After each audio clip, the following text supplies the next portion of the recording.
O sea, en ese momento he dicho, se viene. A Max Verstappen no hay que dejarle ni una sola milésima de margen.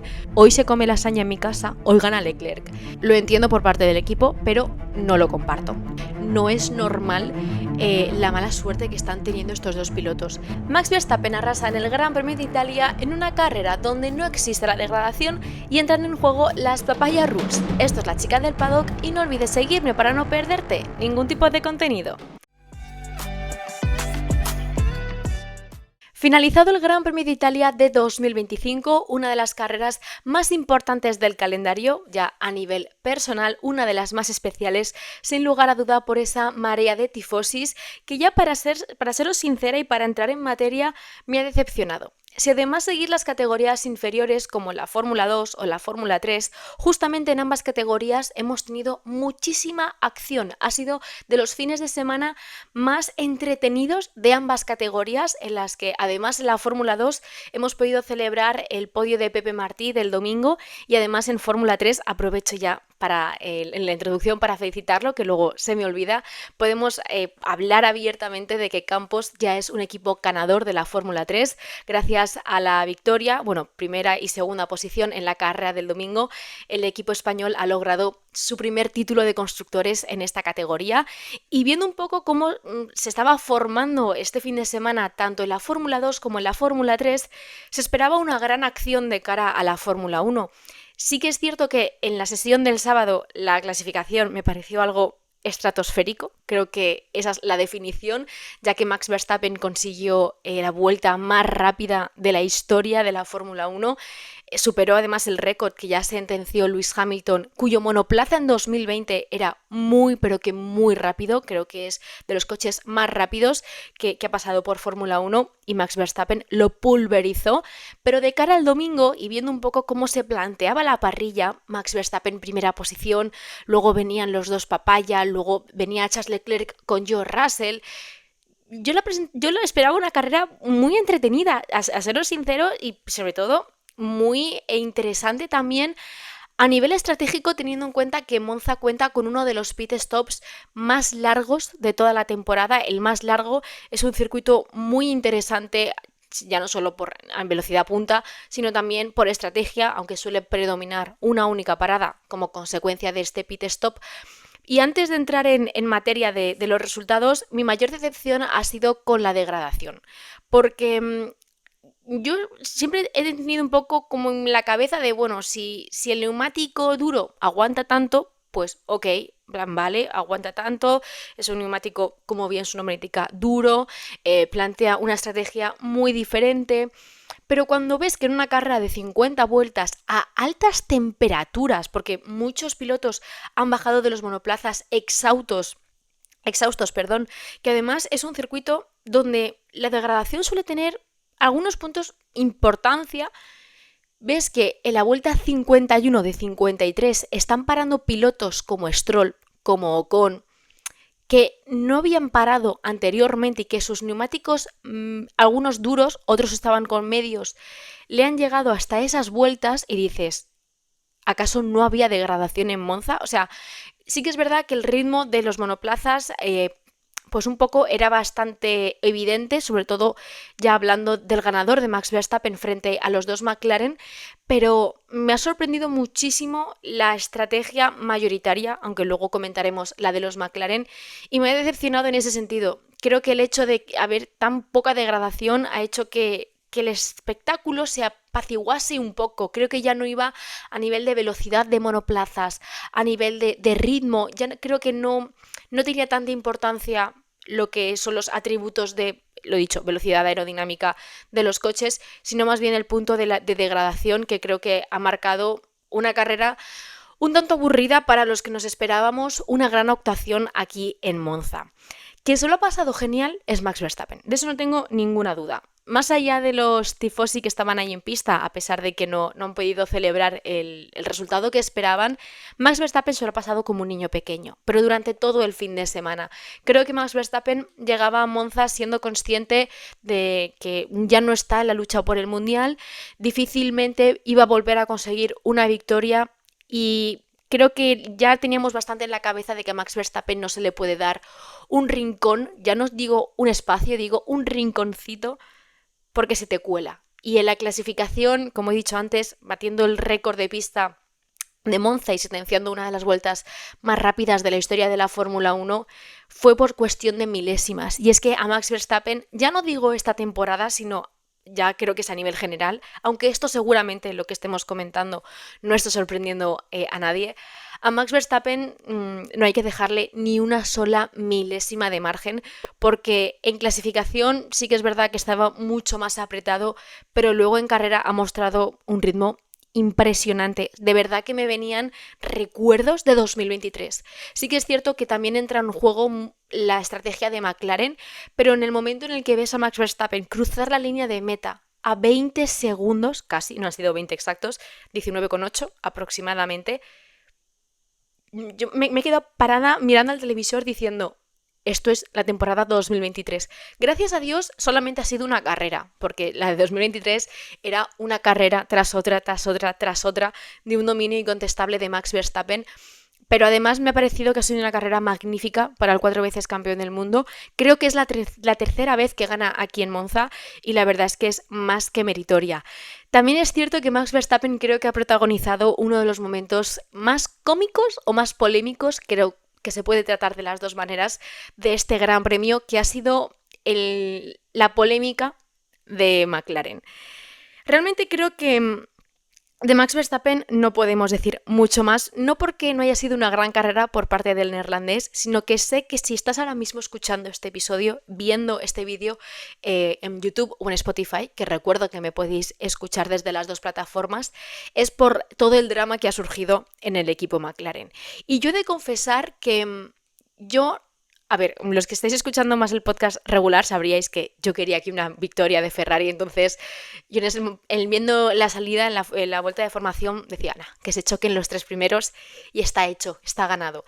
Pero luego viendo un poco cómo se ha ido desarrollando el curso de la carrera y todo se ha sentenciado bastante, creo que por una parte McLaren a nivel estratégico ha esperado de más. Entiendo que quisieran esperar a un safety car, entiendo que quisieran esperar a un virtual safety car, a alguna especie de incidente que pudieran beneficiarles de cara a Verstappen, pero creo que se han esperado demasiado. Y al final, cuando entras primero a Piastri, que era un poco para defenderte, no defenderte porque nadie estaba atacando a los McLaren, pero sí como estrategia alternativa, y luego entras a Norris, y ha pasado el drama del pit stop en el que el ingeniero encargado de cambiar el neumático de la rueda delantera izquierda ha tenido pues un error que creo que no estaba siendo consciente de que no se había arreglado o no se había apretado bien la tuerca. Y ves que Piastri sale delante de Norris y yo en ese momento he dicho, oh mamá. O sea, en ese momento he dicho, se viene. Porque una parte de mí sabía que McLaren no iba a dejar que Piastri saliese por delante de Norris. Y al final creo que va influenciada esta decisión no por el campeonato, no por los puntos que están en juego entre ambos pilotos, no por la distancia que hay entre uno y otro, sino por un manual que, aunque lo quieran negar, Lando Norris lo ha admitido delante de los micrófonos de DAZN. No se llaman Papaya Rules, ese documento no tiene un nombre, pero sí que deja claro cómo iba a actuar el equipo McLaren dependiendo cada situación, independientemente de cómo fuese el resultado de unos y de otros. Esto se comentó mucho al inicio de la temporada de las Papaya Rules, sobre todo por la polémica que hubo en el Gran Premio de Hungría de 2024, que aviso que no creo que esa situación es comparable a la que se ha dado, hoy, lo estoy grabando el domingo, a la que se ha dado este fin de semana en Italia. Creo que el Gran Premio de Hungría no se parece en nada a lo que hemos vivido en Italia, simplemente porque en Italia ha venido condicionado un error humano, un error de ingeniero, y simplemente en Hungría pues fue una cuestión estratégica que McLaren no vio que iban a hacerle un undercut a Oscar Piastri. Creo que son cuestiones diferentes. Creo que hay un condicionante estratégico en el Gran Premio de Hungría y creo que hay un condicionante humano en el Gran Premio de Italia. Entonces, ya de partida introduzco que no creo que ambas situaciones sean comparables, aunque sé que mucha gente en las redes sociales va a tratar de vender que es lo mismo. Que si como McLaren forzó a Norris a dejarle pasar a Piastri en Hungría, Piastri ha hecho bien dejándole pasar a Norris en Monza. Volviendo un poco al tema del documento, durante la temporada, sobre todo al inicio, se comentó mucho sobre este documento, sobre las Papaya Rules, cómo iba a actuar el equipo McLaren, independientemente de cómo estuviese el campeonato, como viene mencionado.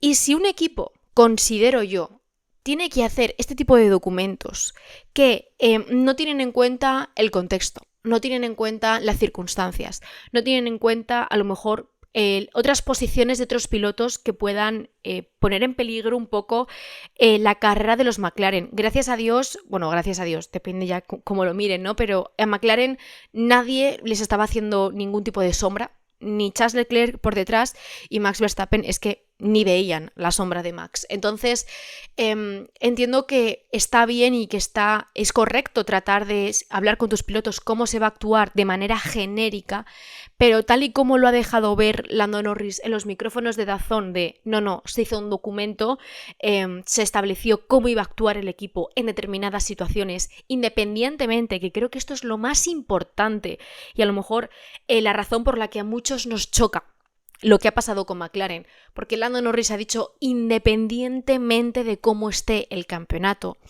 el equipo iba a actuar de esta manera o de otra. Yo sinceramente soy Oscar Piastri y no devuelvo la posición, porque sí, son 34 puntos con los que llegó a Monza de ventaja frente a su compañero de equipo, son 31 con los que se van, que dentro de lo que cabe no son muchos, son 3 puntos.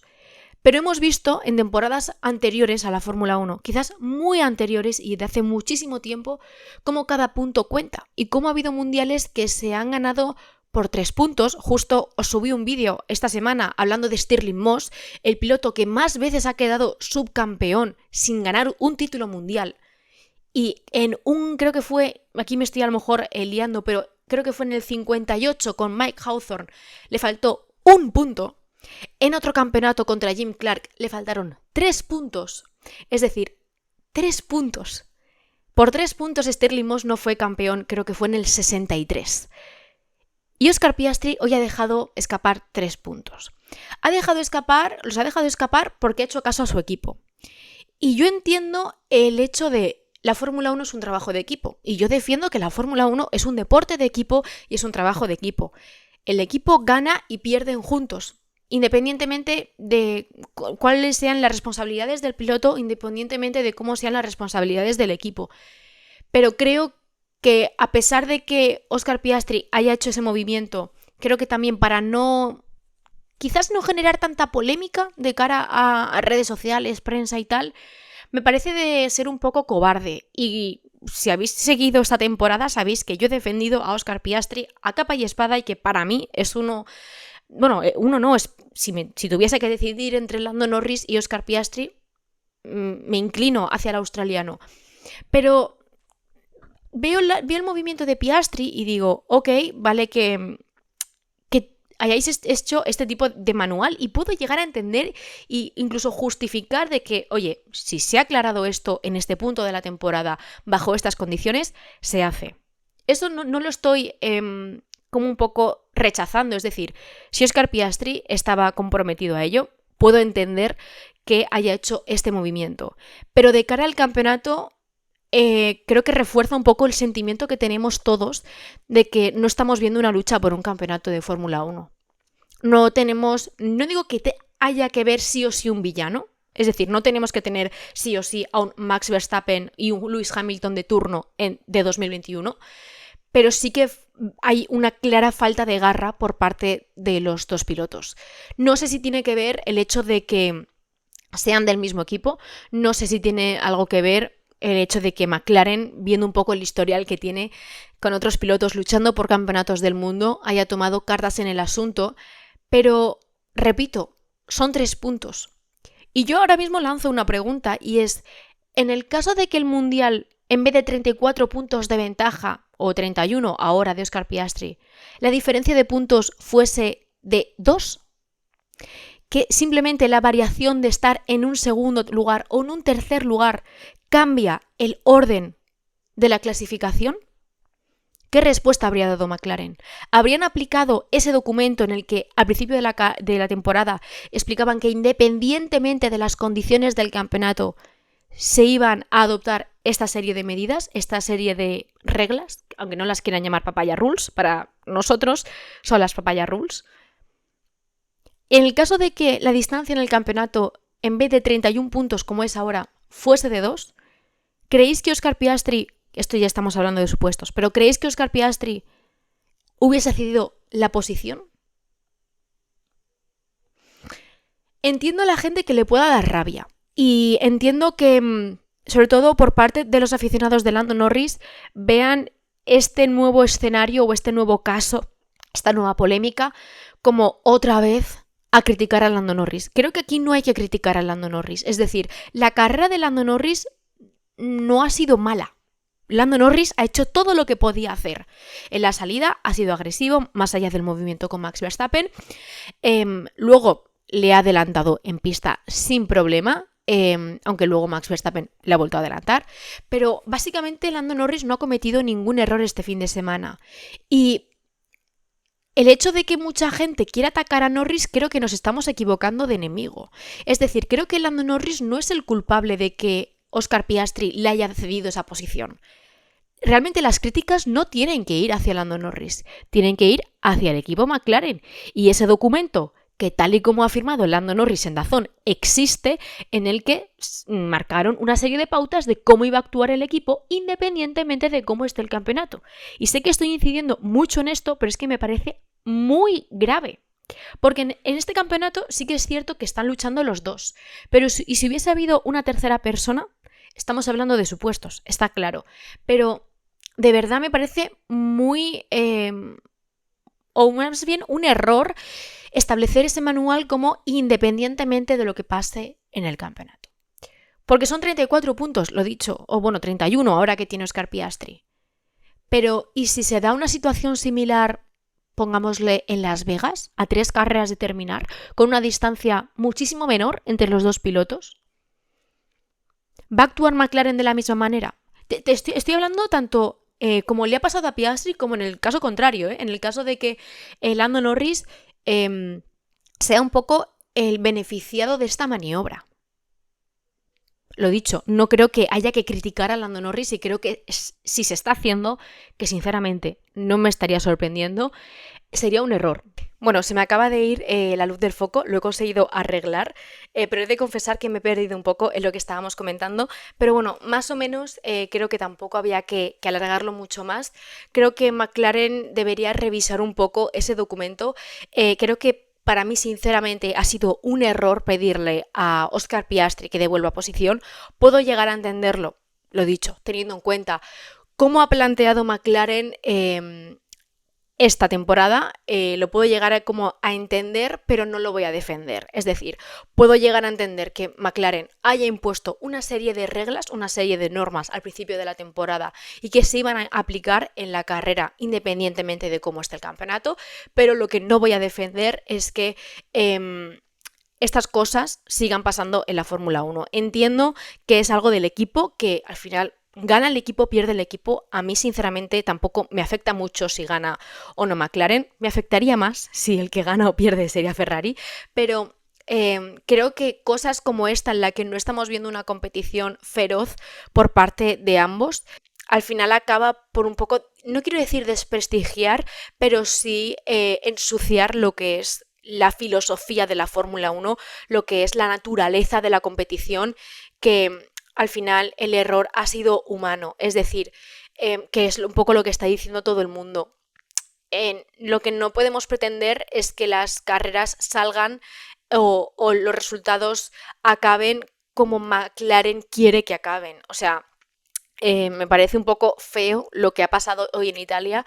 Lo dicho, lo entiendo por parte del equipo, pero no lo comparto. Tenemos en cuarta posición a Charles Leclerc y la verdad es que, al igual que me he sentido un poco decepcionada con este Gran Premio, también lo he sentido así con el equipo Ferrari. No porque me ilusionase, que creo que también un poco va relacionado, porque no os voy a mentir que cuando vi los primeros libres, dije, ojo, ojo. También me pasó lo mismo la semana pasada con Alonso, pero bueno, dije, bueno, Ferrari siempre ha ido muy bien en este circuito. De hecho, creo que Ferrari muchas veces prefiere sacrificar otros aspectos del coche y sufrir en muchas otras carreras para que en Monza brillen y brillen delante de su público. Sinceramente creo que Ferrari plantea el monoplaza, lo ideal sería que se ajustase a todas las condiciones, pero si tienen que sacrificar algo para que brillen en Monza y no acaben incluso fuera de los puntos, creo que son capaces de hacerlo. Y creo que muchos también, teniendo en cuenta cómo se presentaba la carrera pasada, en la que Hamilton venía muy fuerte, Leclerc venía muy, muy, muy fuerte también, y luego tuvieron ese final terrible por parte de ambos.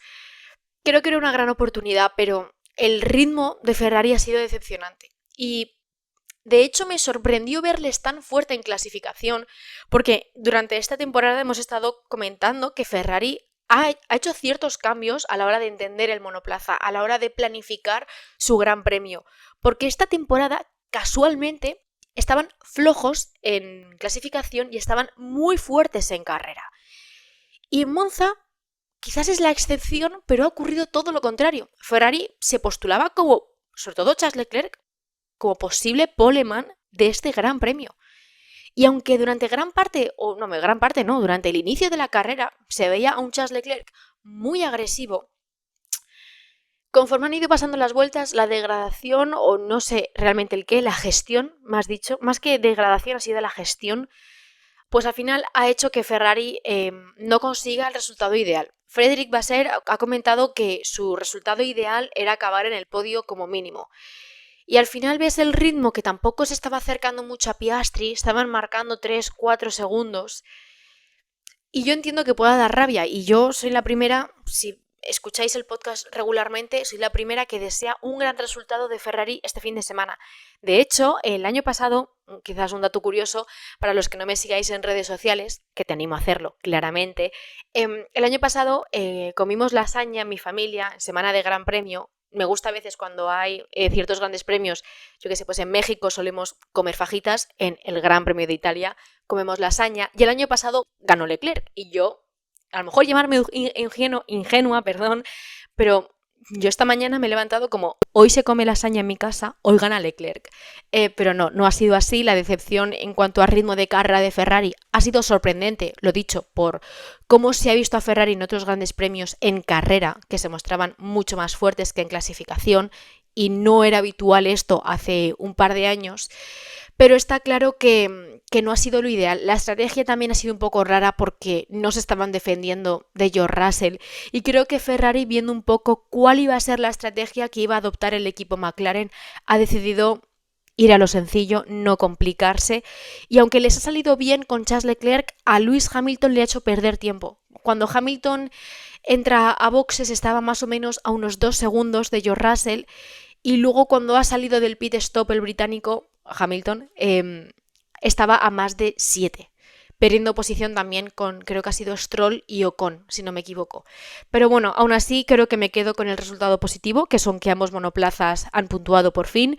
Hamilton sí que es verdad que se le ha visto muy fuerte, a pesar de la penalización que recibió en Zandvoort, que me parece inexplicable, sinceramente.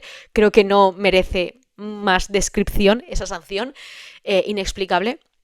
Que le ponga una sanción por no respetar banderas amarillas, creo que es en la vuelta de preparación previa a la de la formación, y luego esa sanción se aplique después de carrera, en una carrera que justamente Hamilton abandona. Pero bueno, también el propio británico ha dicho que incluso sin esa sanción cree que como mucho hubiese quedado por delante de Russell, que tampoco cree que hubiesen hecho grandes cosas, pero está claro que no es el resultado que quiere Ferrari en casa. Y luego entre los dos Ferraris tenemos a George Russell, que ha tenido una muy intensa batalla con Charles Leclerc, pero que no ha podido avanzar mucho más. Estaba en el DRS ahí pendiente, y cuando ha visto que no era posible adelantar al Ferrari, se ha quedado en una carrera de gestión que es básicamente cómo se define este Gran Premio. Justo después de Lewis Hamilton tenemos en séptima posición a Alexander Albon, y yo en el anterior episodio, no sé si os acordáis, os dije que iba a ser muy curioso el ritmo de los Williams, porque es un equipo que en algunos determinados grandes premios destaca por su velocidad punta, pero luego hay en otros donde no tienen tanta ventaja en este aspecto. Y creo que Alexander Albon, teniendo un poco en cuenta la clasificación, que cayó en Q2, que no se presentaba como un gran rival, yo de hecho no pensaba que iba a acabar en los puntos, te acaba en una séptima posición. Y yo no sé qué le pasa a Alexander Albon, que lo hace mal, no es que lo hace mal, pero no brilla en clasificación y luego te hace grandes carreras. El equipo Williams ha acertado con la estrategia, y ya es que una vez entras en la mentalidad de gestionar neumáticos, la carrera en el Gran Premio de Italia se queda ahí. Luego también tenemos que hablar de Gabriel Bortoleto, que ha quedado en octava posición.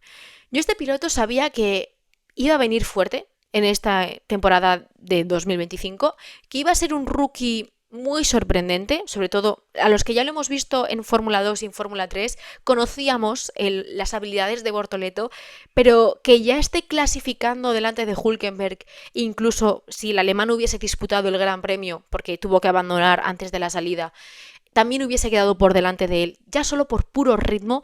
Creo que lo de Gabriel Bortoleto está siendo un claro aviso de que, oye, quizás no me presentaba como el rookie más fuerte, muchos equipos de la Fórmula 1 quizás no lo tenían en cuenta y preferían a otros pilotos como Hadjar, como Lawson, como Antonelli, como Berman y, bueno, incluso Duhan, se podría decir. Y realmente Bortoleto está siendo el que más está optimizando su monoplaza. Sí que es cierto que Hadjar hizo un gran resultado en Zandvoort, pero en clasificación, por ejemplo, el francés, que ha acabado justo décimo, pecó un poco de falta de ritmo por parte del RB. Pero es que a Bortoleto, de verdad, y lo dije, creo que en el episodio de los rookies, es una auténtica locura lo de este piloto, y yo soy Audi y no dejo escapar a Gabriel Bortoleto bajo ninguna circunstancia. Una declaración curiosa que ha hecho Bortoleto es que no se había enterado de que Nico Hülkenberg había abandonado hasta 3-4 vueltas antes de terminar el Gran Premio, que de repente le ha preguntado al equipo, oye, ¿dónde está Nico Hülkenberg? Y el equipo le ha dicho, no, Gabriel, que es que ni ha empezado la carrera. Un dato curioso que sé que no aporta mucho a lo que es la carrera en sí, al rendimiento de Bortoleto, pero que me ha parecido cuanto menos cómico. Y luego también tenemos que hablar de Kimi Antonelli, que ha acabado en novena posición, un Gran Premio de casa que ha sido mejor que el de Imola, no nos vamos a engañar, pero que me parece que es insuficiente. Porque al final vienes de Zandvoort, donde cometes un error tan grave con Charles Leclerc, y llegas a Monza y además de tener varios avisos por límites de pista, te llevas una sanción de 5 segundos. Ha tenido unos cuantos errores en pista, él solo conduciendo, y al final sabes que esa no es la temporada como en la que tienes que... O sea, yo creo que a ningún rookie en su primera temporada estamos viendo el 100% de su potencial. Pero ya es cuanto menos curioso y cuanto menos alarmante el tema de Antonelli. Lo dicho, un poco con lo del episodio de los rookies. No creo que Mercedes tenga que quitarle, no creo que tal. Simplemente creo que después de algún gran premio en el que sí que se vio con falta de confianza en el monoplaza, a partir de ahí ha ido enlazando y ha entrado en un círculo vicioso que está empezando a ser preocupante.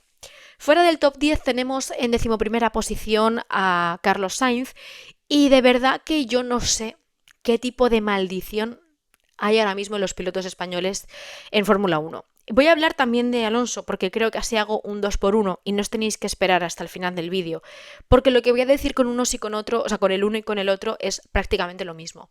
Si hay alguien que le ha puesto algún tipo de maldición, le ha enviado cualquier energía negativa a Carlos Sainz y a Fernando Alonso, por favor que ponga un precio, porque yo lo pago con tal de que quite la maldición que ahora mismo tienen los dos pilotos españoles. O sea, no se explica por ninguna de las maneras lo que les está pasando en este 2025, ya sea por problemas del equipo, ya sea por problemas del monoplaza a nivel técnico, mecánico, ya sea por errores en los que se ven envueltos o propios o de otros pilotos. yo de verdad, no, o sea, es que no hay manera de definir lo que está siendo esta temporada, más allá de la temporada de la tortura. O sea, mm, no hay, o sea, yo creo que en ninguna cabeza entra cómo esta temporada está siendo tan malaventurada para los dos pilotos españoles. O sea, no hay ni un solo fin de semana en las que no les pase algo. Sí que es cierto que en clasificación y las jornadas de los sábados están yendo muy bien y creo que eso es hasta lo más doloroso, que vemos que los sábados clasifican muy bien, Alonso metió el Aston Martin en Q3, Sainz cayó en Q2, pero aún así con muchísimo ritmo, llegas en la carrera, tienes esperanzas y dices, venga, va, te mentalizas. Esta carrera por fin vamos a ganar puntos, vamos a ganar cosas grandes, vamos, que por fin que salgan las cosas bien, que sea una carrera normal. Y aún así pasan cosas como la que hemos visto este fin de semana. Yo de verdad no sé, lo dicho, si hay alguien que ha hecho algún tipo de maldición, que le ha tirado algún tipo de malas energías o lo que sea, que ponga un precio porque creo que seremos muchos los que pagaremos con tal de que se quite la maldición que hay ahora mismo con Fernando Alonso y Carlos Sainz. No es normal la mala suerte que están teniendo estos dos pilotos. Sainz además quedando 11º, que ha estado a medio segundo de por fin lograr puntos. Sabiendo un poco ese incidente con Bergman, que claramente estoy de acuerdo con la sanción, sobre todo teniendo en cuenta por la sanción por la que pasó Sainz en Zandvoort, pero ves ese accidente y dices, tío, ojalá hubiese llegado a los puntos y quién sabe, a lo mejor sin ese incidente Sainz se hubiese quedado a las puertas, pero viendo un poco cómo venía el Williams, seguramente hubiese puntuado, aunque sea con un punto, pero es muy pero que muy frustrante lo que estamos viviendo los aficionados de, ya no digo españoles, digo a los que les gusta tanto Carlos Sainz como Fernando Alonso esta temporada 2025. Luego también tenemos que mencionar a justamente Oli Bergman, que ha terminado en 12ª posición, 13º Yuki Tsunoda, 14º Lawson, 15º Ocon, que también se ha visto envuelto en varias sanciones, una con Stroll. Luego tenemos en 16ª posición a Pierre Gasly, 17º Franco Colapinto. No entiendo muy bien por qué Alpine ha hecho cambiar posiciones. Bueno, teniendo en cuenta sobre todo que Colapinto quedó por delante de Gasly en clasificación. Luego también ha sido muy preocupante ver el aspecto físico de Colapinto cuando ha terminado la carrera. Ha dicho que ha sido una carrera muy sufrida y como he dicho al principio del episodio, muchos pilotos han acabado muy pero que muy exhaustos y lo de Bortoleto luego se ha dado a conocer de que ha estado sufriendo calambres y de hecho a muchos medios de la prensa no ha podido ni siquiera dar declaraciones porque se encontraba extremadamente mal. Ha sido una carrera muy pero que muy sufrida y viendo un poco todo lo que ha hecho Colapinto en este Gran Premio, quedar por delante de Gasly, que además ha renovado hasta 2028 y todos los esfuerzos que ha puesto el argentino, pues no entiendo por qué en Zandvoort creo que cambiaron posición y aquí no lo han hecho. A esto se le suma la 18ª posición del Lance Stroll, que no ha podido hacer más, luego también con el toque con Ocon, y el abandono de Fernando Alonso, que ya un poco hemos comentado con Carlos Sainz, y luego pues el do not start, el no comienzo de Nico Hülkenberg en este Gran Premio de Italia. Sé que ha sido un episodio como un poco largo, denso, intentaré resumirlo lo máximo posible, pero quiero de verdad que me dejéis en comentarios. Muchísimas gracias porque en el anterior vídeo comentasteis muchísimos y yo sé que estáis ahí y a lo mejor tenéis miedo a comentar, pero de verdad que os animo a que podáis comentar siempre manteniendo el respeto tanto a los que comentáis siempre como a los que vais a empezar a comentar en este vídeo, porque sí, tienes que empezar a comentar en este vídeo y así podemos debatir libremente, podemos conocer un montón de opiniones, incluso descubrir nuevas perspectivas que no habíamos valorado. Tampoco te olvides de darle me gusta, de que te suscribas, que eso también es muy pero que muy importante, y luego también claramente que me sigas en mis redes sociales. Nos toca esperar 2 semanas hasta llegar a Azerbaiyán, es uno de mis circuitos favoritos, el circuito de Bakú. Suele darnos muchas, pero que muchas emociones diversas en el calendario de la Fórmula 1, pero toca esperar 2 semanas. Con el calendario, o mejor dicho, con la temporada, mejor, muy pero que muy picante, por definirlo de alguna manera, pero hasta entonces queda Queda esperar, queda un poco valorar y compartir nuestras opiniones a través de las redes sociales. Así que nos vemos el lunes que viene en otro episodio de La Chica del Paddock. Recuerda, no te olvides comentar en este vídeo, darle like, suscribirte y seguirme en mis redes sociales para estar al tanto de la última hora de la Fórmula 1.